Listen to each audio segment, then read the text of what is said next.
हाथी और बकरी की कहानी। एक जंगल में एक हाथी और एक बकरी रहते थे।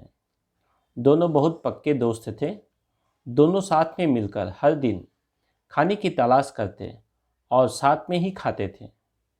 एक दिन दोनों खाने की तलाश में अपने जंगल से बहुत दूर निकल गए। वहाँ उन्हें एक तालाब दिखाई दिया। उसी तालाब के किनारे एक बेर का पेड़ था। बेर के पेड़ को देखकर हाथी और बकरी बहुत खुश हुए। वह दोनों बेर के पेड़ के पास गए।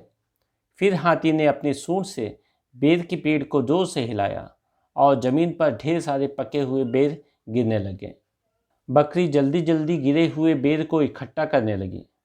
संयोगवश उसी बेर के पेड़ पर एक चिड़िया का घोंसला भी था, जिसमें चिड़िया का एक बच्चा सो रहा था और चिड़िया दाने की खोज में कहीं गई हुई थी।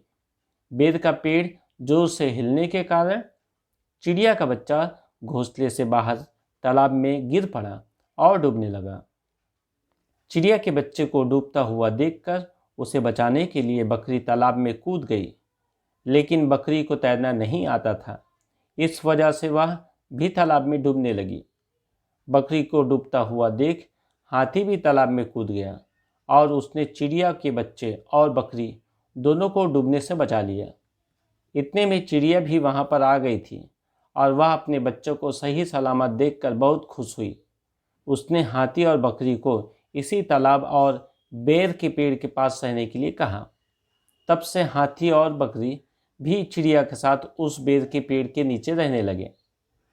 कुछ ही दिनों में चिड़िया का बच्चा बड़ा हो गया। चिड़िया अपने बच्चे के साथ जंगल में घूम घूम कर आती थी और हाथी और बकरी को जंगल के किस पेड़ पर फल लगे हैं इसकी जानकारी देती थी।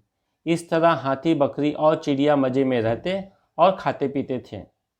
कहानी की सीख: हमें किसी का बुरा नहीं करना चाहिए।